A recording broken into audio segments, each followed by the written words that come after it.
안녕하세요. 강동선 ABA 연구소 소장 강동선입니다. 자, 오늘은 특수교육 대상자 배치에 대해서 간단하게 이야기해 보려고 합니다. 우리가 특수교육 대상자 배치라고 하면은 일반학급, 완전 통합이라고 이야기를 하죠.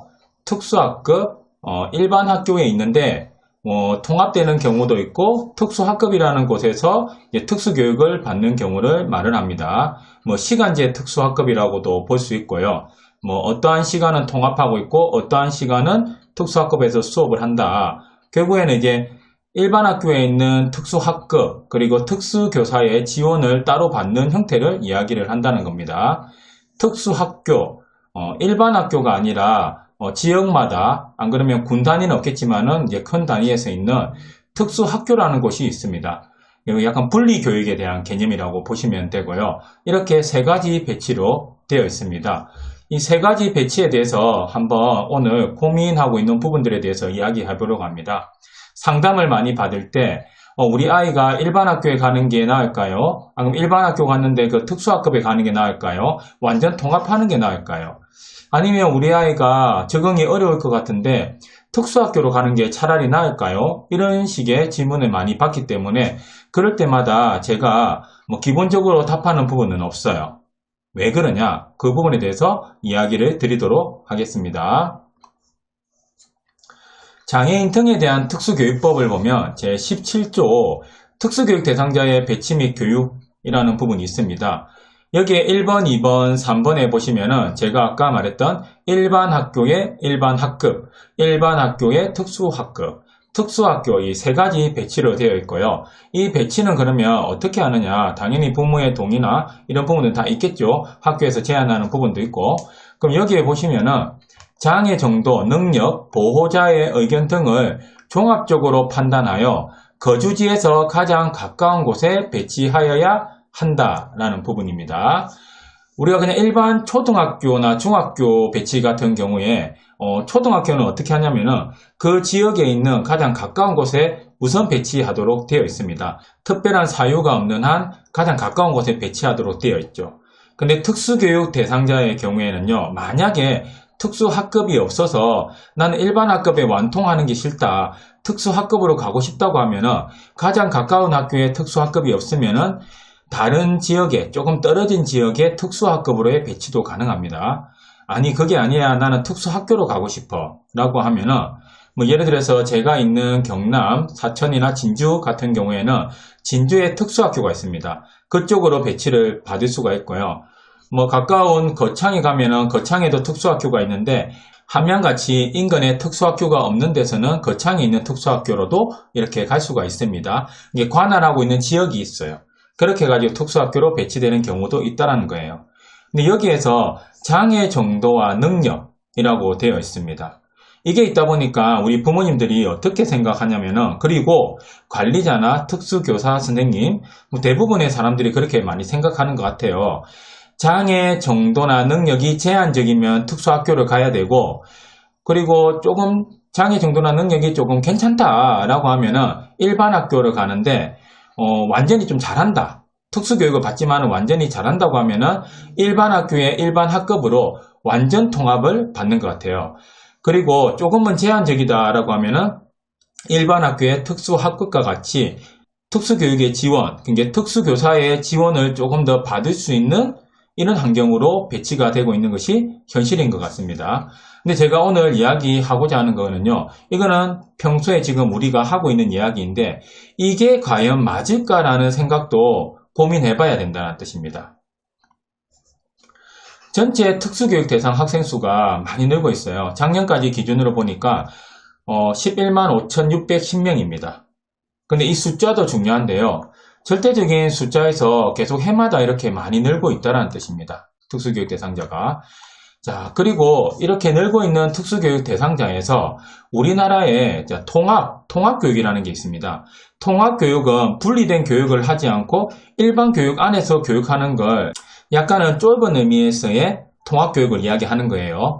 이 물리적 통합을 약간 통합의 개념으로 생각을 하는 거죠. 그리고 우리가 넓은 의미에서의 통합교육은 또 다를 수 있다는 겁니다. 하지만 기본적으로 배치되는 것은 우리가 좁은 의미에서 통합이고요. 일반 학교에 다니는 것을 통합교육이라고 하고요. 이렇게 특수학교를 다니는 것을 어찌 보면 분리교육이라고 이렇게 생각하시면 될 것 같아요. 일반 학교에서는 제가 이야기했잖아요. 일반 학급에서 완전 통합을 하고 있는 경우, 특수학급에서 이제 부분적인 통합을 하고 있는 경우가 있겠죠. 그래도 부분적인 통합을 하더라도 배치가 일반 학교이기 때문에 이거는 통합교육의 일환이라고 생각을 합니다. 특수학급의 배치가 더 많긴 한데 일반 학급 배치도 이제 많은 편이에요. 그리고 일반 학교 배치를 보면은 73.7%입니다. 자, 작년 기준으로 73.7%가 우리나라는 통합교육을 하고 있다라고 보면 되는 거고요. 이제 미국 같은 경우에는 통합률이 이거보다 훨씬 높거든요. 근데 우리나라도 이제 그런 미국에 있는 방향을 따라가다 보니까 일반 통합교육을 해야 된다라는 기본적인 생각을 다 가지고 있습니다. 저 또한 통합교육이 방향이 맞다라고 생각을 하고 있고요. 분명히 이런 방향으로 가야 된다고 생각을 하고 있어요. 하지만 우리의 통합의 형태 있잖아요. 그냥 물리적인 통합이 되는 이 형태가 과연 맞느냐? 일반 학급에 있다고, 특수 학급에 있다고, 이렇게 통합의 형태로 있다고 이게 정말 통합교육이 이루어지고 있는지 그 부분에 대해서 고민을 해봐야 된다는 겁니다. 그러면 장애 정도라고 했잖아요. 능력이라고 했잖아요. 이 능력에 따라서 이렇게 배치가 되는데 여기에서 뭐 선생님들이 생각하는 능력과 장애 정도와 그리고 부모님들이 생각하는 장애 정도와 능력의 차이가 있을 수가 있어요. 선생님들은 특수학교를 가야 된다고 생각할 수도 있고 부모님들은 특수학급을 가야 된다고 생각할 수도 있고요. 이게 일반 학교죠. 부모님들은 일반 학교를 가야 된다고 생각할 수 있습니다. 이건 꼭 장애 정도와 능력에 대한 부분이 아니라 뭐 보호자의 결정에 의해서 이렇게 되기도 한다는 겁니다. 그게 꼭 나쁘다고는 할 수 없어요. 선생님이 특수학교를 보냈다고 해서 그게 또 나쁘다고 할 수는 없습니다. 하지만 우리가 통합을 지향하기 때문에 우선 통합을 하고 이제 분리적인 조치를 하자. 이게 통합교육의 최근의 인클레이션의 입장이거든요. 그리고 최소 제한 환경을 해야 된다라는 LRE의 입장이기도 합니다. 하지만 물리적 통합밖에 이루어지지 않는 상황에서 과연 이게 맞을까라는 부분에 대해서 한번 고민하면 좋을 것 같습니다. 그리고 특수교육 대상 학생 중에서 우리가 발달장애가 가장 많은 비율을 차지하거든요. 발달장애라고 하면은 이제 발달장애인법에 있는 장애라고 생각을 해야 되고요. 간단하게 말하자면은 지적장애와 자폐성 장애를 발달장애라고 합니다. 지적장애도 조금 늘기는 했는데요. 자폐성 장애가 자 여기 보시면은 13년도에 8,700명에서 24년도에 22,194명 이게 뭐 2배라고 했는데 2.5배라고 봐도 되겠죠. 올해는 또 더 많이 는 걸로 보이더라고요. 그러니까 자폐성 장애가 많이 늘고 있고요. 초창기에 제가 특수교육 통계를 봤을 때는 지체장애, 특수교육에서는 지체장애와 내변변 장애를 합쳐져 있거든요. 그래서 2등, 이게 두 번째로 많은 분포를 보이고 있었는데 자폐성 장애가 이렇게 많이 늘다 보니까 뭐 지체장애가 준 것도 좀 있어요. 자폐성 장애가 늘므로 해가지고 이런 발달과 관련된 장애가 상당히 많은 분포를 차지하고 있다. 그리고 제가 말하는 통합에서요. 같은 발달장애인데 지적장애하고 자폐성 장애를 같은 발달로 다 묶어버릴 수가 있을까요? 그게 아니라는 뜻이에요. 지적장애의 통합과 자폐성 장애의 통합은 또 다를 수 있습니다. 왜 또 그렇게 섬세하게 분리하려고 하냐라고 생각을 하겠지만은 우리가 같이 있는다고 교육이 아니잖아요. 적합한 교육을 해야 되고 그러면 적합한 교육은 그 안에서 이루어지는 개별화도 분명히 중요합니다. 하지만 그 처음에 해야 되는 건 뭘까요? 적절한 배치에 의해서 적합한 교육 환경을 만들어 놓고 나서 개별화를 하는 게 중요하잖아요. 이 적합한 환경은요. 서로의 같은 능력과 수준도 있지만 성향과 기질도 있다는 거예요. 그래서 그거에 대해서 우리가 고민이 너무 낮다라는 겁니다. 단순히 물리적 통합만 하다 보니까 물리적 통합에서 제일 중요한 건 뭘까요? 방해 행동이에요. 방해 행동이 심하면 통합이 되지 않고 특수학급으로 왔다가 여기에서도 방해 행동이 심해가지고 집중을 못한다. 어차피 방해 행동을 통해가지고 교육이 이루어지지가 않잖아요. 그러면 특수학교로 오는 경우도 많다는 겁니다. 오히려 기능이나 능력이 제한이 있다 하더라도 뭐 도전 행동도 능력이라고 하면 제가 할 말은 없습니다. 그것도 하나의 능력이라고 해서 방해 행동을 하지 않고 알아듣기는 힘들지만 물리적 통합만 되고 있는 학생 같은 경우에 오히려 통합이 돼요. 우리나라 교육에서는요. 방해 행동을 안 했거든요. 그럼 방해행동 안에서 통합했다고 하는 게 좋은 걸까요? 아이 입장에서 좋은 걸까요? 부모나 선생님 입장에서 방해행동 안 했네, 오늘 통합 잘했네, 이렇게 할 겁니까? 가서 뭘 보고 했을까요? 차라리 내가 한 개 하더라도 그거 하고 있는 게 낫지 않을까요? 통합하고 있는 것보다. 통합이 과연 행복할까요? 이런 생각으로 저는 한번 보고 있거든요. 그래서 제가 생각하는 부분은 이런 부분이 있어요. 특수교육 대상자 배치에서 아까 색깔을 나눴었는데 일률적일 수 없다는 뜻입니다. 도전 행동의 정도에 따라서 장애의 정도에 따라서 있는데, 우리나라는 방해 행동으로 인해서 통합이 안 되는 경우가 많기 때문에 오히려 방해 행동에서 어려움을 겪는 아이가 특수학교로 갔을 때 조금은 나한테 맞는 수준, 그리고 내가 좀 자존감을 올릴 수 있는 환경, 그리고 내가 주도할 수 있는 입장에서 도전 행동이 상당히 감소하고요. 그러면 오히려 여기서 역량이 강화돼가지고 사회에 진출했을 때 특수학교를 졸업했지만은 훨씬 좋은 직업이나 사회생활을 하는 경우도 많이 봤습니다. 오히려 일반 학급에 계속했지만은 학생은 너무 힘들어하고 통합이 힘들고, 그러다 보니까 어릴 때 보이지 않는 도전 행동을 많이 보이고 있고, 그리고 조금의 도전 행동을 하는데 인문계 고등학교, 인문계 중학교 쪽으로 좀 가다 보면 중학교부터 학력평가를 하잖아요. 그러면 과연 이게 조금의 도전 행동도 크게 방해 행동으로 보이다 보니까 그 환경이 과연 맞을까요? 따라갈 수 있는 학생한테 가지 말라는 소리는 아니에요. 그런데 과연 얼마나 따라갈 수 있으면 우리가 특수교육 대상 학생이 아니더라도 한계가 있잖아요. 특성학교가 있잖아요. 그런데 왜 특수교육 대상자는 일반 학급에 가서 통합의 원리만 봐가지고 거기에 참여하느냐 못하느냐만 이렇게 보고 있냐 이겁니다. 그래서 꼭 장애 정도 능력이 아닌 기질과 성격, 그리고 이 아이의 기질이나 그리고 현행 수준에 따른 자기의 여러 가지 행동들이 있거든요. 이 행동에 따라서 오히려 특수학교가 맞지 않을까? 일반 학급이 우리 맞지 않을까? 특수학급이 맞지 않을까? 이거에 대해서 고민을 조금 많이 하면 좋을 것 같습니다. 우리가 일괄적으로 능력과 정도에 따라서 분리하는 것이 아니라요, 여러 가지 방면에서 봐야 되고요.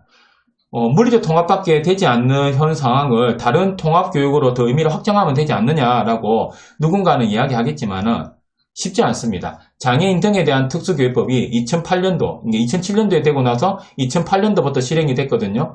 그때 이후로 지금 15년, 16년 정도, 아니죠. 지금 17년 정도가 지나고 있는데 과연 얼마나 통합 환경이 달라졌을까요? 분명히 그 법 이후로 많이 좋아지긴 했는데 저는 아직까지 통합교육이 그렇게 우리 특수교육 대상 학생이 적절하게 통합될 수 있는 환경이 조성되지는 않았다고 생각을 합니다. 그렇다면 이건 어떨까요? 특수학교가 너무 가밀되어 있잖아요. 그래서 특수학교에 가면 예전에 유치원도 있었죠. 그리고 초등학교도 있었고 중학교도 있었고 고등학교 있고 전공과 있습니다. 유치원, 이게 원장에서 대학교 학장까지 일하는 이런 교장 선생님이 그리 된다는 우리 농담 아닌 농담도 있습니다. 그게 과연 맞을까요? 이게 장애 정도에 따라서 지역에 보면은 그런 아이들을 약간은 조금은 떨어진 곳에 모아놓는 느낌들, 이게 분리하는 느낌이 너무 강하잖아요. 그러다 보니까 우리 아이가 특수학교에서 그래도 안정된 교육을 받고 싶은데 너무 떨어지는 것 같고, 너무 특수교육 대상 애들만 너무 이렇게 분포되어 있고 너무 제한적인 아이들만 있다 보니까 오히려 우리 아이한테 안 맞는 교육이 아닐까, 가면 배우는 게 없지 않을까라는 고민도 있지 않을까요? 그럼 그럴 때 우리가 처음에 할 수 있는 것이, 저는 특수를 초등학교, 유치원도 괜찮습니다. 중학교, 고등학교는 전공과를 포함해도 되고요. 이렇게 해서 지역에 하나밖에 없는 특수학교가 있다라고 하면은 세 개로 이렇게 나눌 수 있지 않을까요? 거기에서도 규모를 나눠가지고 한 개 있는 것을 특수초등 두 학교, 특수중학교 두 학교, 특수고등학교 두 학교, 이렇게 해가지고 중학교부터는 조금 더 특성화 시켜주는 것이 맞지 않을까라는 생각입니다. 그리고 특수학교라고 하면 아까 장애 정도에 따라서 이렇게 간다고 생각하는데, 그 생각을 바꿔가지고 특수학교를 특성화학교로 한번 생각해 보자는 거죠. 이게 예술학교다, 직업학교다, 현재 있죠. 대구 쪽에도 있고 전국에 다른 곳에도 있습니다. 소규모 특수학교 형태도 있고요. 특성화를 좀 가져가는 학교도 있습니다. 상당히 인기 많아요. 괜찮은 것 같아요. 그리고 체육학교, 기초학교, 이런 식으로 약간은 특성화 시켜줄 수 있는 학교에서 거기에 맞춤형으로 가는 것이 조금 낫지 않을까라는 겁니다. 이 부분은 이제 앞에 있는 부분보다는 조금 더 이제 만만치 않긴 하겠죠. 아무래도 예술 초등학교 만들기 쉽지 않으니까, 아니면 지역에 종합, 초등, 중등, 고등이 있는데 그냥 예술학교를 하나 만들어 준다든지, 직업학교는 중고등으로 만들어 준다든지, 체육학교도 그렇게 종합적으로 만들어준다든지 뭐 기초학교도 그렇게 만든다든지 하면 어떨까라는 생각이 듭니다. 그리고 또 다른 방법은 뭐가 있을까? 제가 아까 자폐성장애가 많이 늘고 있다고 했었거든요. 뭐 어찌하다 보니까 뭐 자폐성장애 학교, 뭐 ABA 학교, AAC 학교, AAC 학교는 지체장애도 있는데 자폐성장애에서도 AAC를 많이 씁니다. 그리고 티치 스쿨이라고 있는데 티치 학교, 외국에서 실행되고 있는 부분들 많이 있죠. 이렇게 뭐 최근에 자폐성장애가 많이 늘고 있고, 지적장애는 저는 이제 위에 있는 부분들 초등, 중등, 고등 나누고 예술, 직업 이렇게 나눠주면은 저는 충분히 잘 따라갈 수 있다고 봐요. 근데 자폐성장애는 또 다른 특성이 있다고 봅니다. 이게 기질적으로, 성격적으로 또 다른 특성이 있기 때문에 자폐성장애에 맞는 특성 학교를 좀 만들고, 때로는 지적인데 자폐성 가지고 있고 지적장애도 특성화 만들 수 있을 것 같아요. 뭐 예술학교, 직업학교가 아니더라도. 그리고 이제 자폐성장애 좀 특별하게 ABA 학교와 이렇게 티치스쿨, AAC 학교로 이렇게 만들어 볼 수도 있는 것 같아요. 뭐 지체장애 학생 같은 경우에도 AAC 학교 이런 식으로 만들 수가 있겠죠. 안 그러면 재활학교 이렇게 만들어 가지고 조금 더 그 장애에 따라서 집중적으로 지원해 줄 수 있는 학교로 이렇게 만들어 가는 게 낫지 않을까요? 그냥 우리가 장애 정도에 따라서 배치 기준만 나눠 가지고 교육하는 게 과연 맞는지, 심지어 특수학교에 가서도 수준이나 장애 정도에 따라서 뭐 좀 어려운 아이들이라고 해야 될까요? 도전 행동이 있을 수도 있겠죠. 그 아이들을 뭐 6명 중에 초중은 6명이니까 6명 해가지고 한 명씩 어려운 아이들이 있다 해가지고 선생님들끼리 이렇게 맞는 게 맞을까요? 오히려 어려운 아이들 6명이면은 저는 선생님들이 3명이나 2명에서 3명이 배치되는 게 맞다고 봐요. 그렇게 해서 집중적으로 지원을 하고요. 조금 더 수업이 가능한 아이들 같은 경우에는 6명을 한 반으로 해서 선생님 한 명에 굳이 지원 인력도 필요 없잖아요. 지원 인력은 다른데 몰아주고요. 그러니까 그 환경에 맞게 조금 조정해 주는 게 맞지, 기존의 시스템에서 나눠가지고 책임져 개별하잖아, 재량이잖아, 이렇게 과연 말하는 것이 정답인가 라는 부분에 대해서 한 번 더 고민하는 시간이 되었으면 좋겠다라는 겁니다. 오늘은 통합교육에 대해서 개인적으로 현재 많이 생각하고 있는 부분들을 이야기를 해봤습니다. 제가 말하는 게 맞다는 것도 아니고요. 지금 하고 있는 게 무조건 틀렸다는 것도 아닙니다. 하지만 기존에 하고 있는 부분이 어려움이 있다고 하면 새롭게 변화하려는 시도를 좀 하면 좋을 것 같아요. 특히 학교가 약간 보수적이잖아요. 변화가 쉽지가 않은데, 그래도 변화를 하면은 선생님들이 지금 겪고 있는 도전 행동에 대한 어려움, 적절한 교육을 제공하는 것에 대한 어려움이 조금은 해소될 수 있다라면은 그 변화를 시도해 보는 것이 어떨까라고 생각을 합니다. 자, 오늘 제 내용을 들어주셔서 감사하고요. 구독과 좋아요 부탁드립니다.